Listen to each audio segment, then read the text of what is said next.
how to make homemade candy corn. Let's see what's cooking, let's get the facts. Let's see what's cooking, it's time for Yo-Yo Max 12. Hello everyone, first thing you're going to do is take 2.5 cups of powdered sugar, and you're going to add 1/3 of a cup of powdered milk, and then a 1/4 teaspoon of salt, and just whisk those things together. And then you're going to set this aside. In a medium-sized saucepan, place a cup of sugar, 2/3 of a cup of light corn syrup, and 1/3 of a cup of butter. Now you're going to bring this to a boil over medium heat. Once it's all melted, you can turn the heat up a little bit to medium-high. Bring it to a nice boil, and then you're going to continue to cook it until it reaches 230 degrees Fahrenheit. That's using a candy thermometer, or an instant read thermometer works as well. Now, most websites say 230 degrees Fahrenheit. I cook mine actually a little bit more, and I'll talk about that in a minute. Once you reach the right temperature, take it off the heat, and you're going to stir in that powdered sugar, powdered milk mixture, and just keep stirring it in a little bit at a time. It'll get super thick, and it'll actually be quite a challenge to stir it, but use some of those muscles and give it a good stir until it's nice and smooth, and it'll actually kind of get nice and white, and it'll kind of have a nice gloss to it. Then turn it out onto a countertop covered with waxed paper. I'm just using a silicone mat on my cookie sheet, and this is very hot, so I'm using a spatula to divide it into 3 equal pieces. Now we want to have our candy corn colors. I'm using gel paste food color. I'm tinting one of them orange, and to do this I'm using a spatula because it's, once again, it's very hot and it'll be really hard on the fingers to touch it. But the spatula worked quite well. I just kept folding and turning it until I had a nice uniform color orange. And then I did the same thing with the yellow piece. Now you can see that it ends up getting quite thick, and it actually has almost a texture of Play-Doh. This is my very first attempt. This is the one I end up in the garbage. You can see even after it cooled, it stayed super sticky and would not come together. That was cooked to 230 degrees Fahrenheit using the same candy thermometer. So I'm going to recommend that you do yours until at least 245 to 255, in between there somewhere, before you take it off the heat.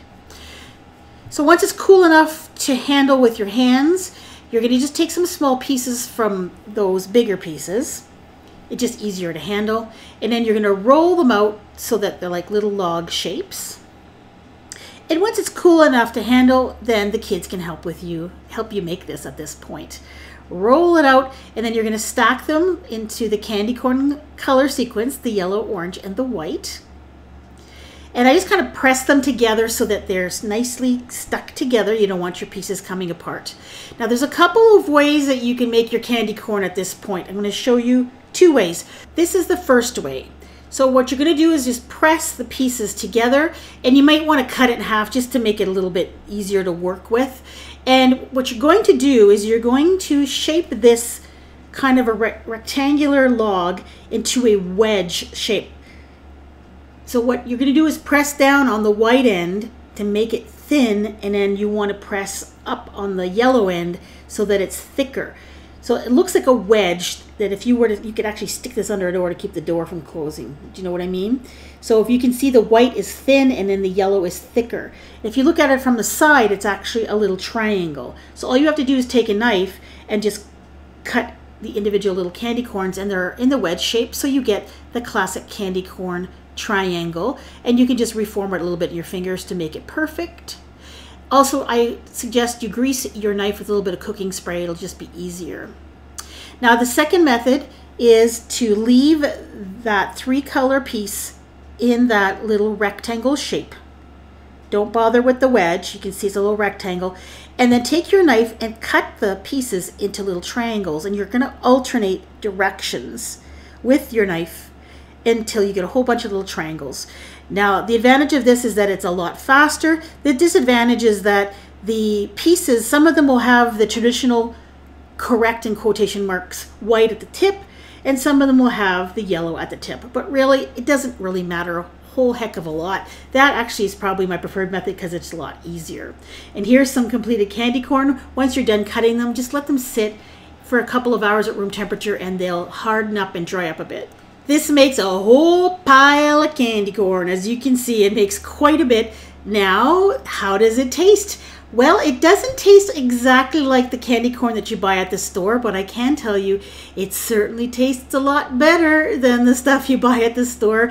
It has a kind of a creamy kind of a flavor to it because of the butter that's in there and the milk ingredient. Now, these are time consuming to make, but they certainly are impressive when you tell that person that tries them that you actually made this candy corn. I have all of my Halloween recipes on a playlist.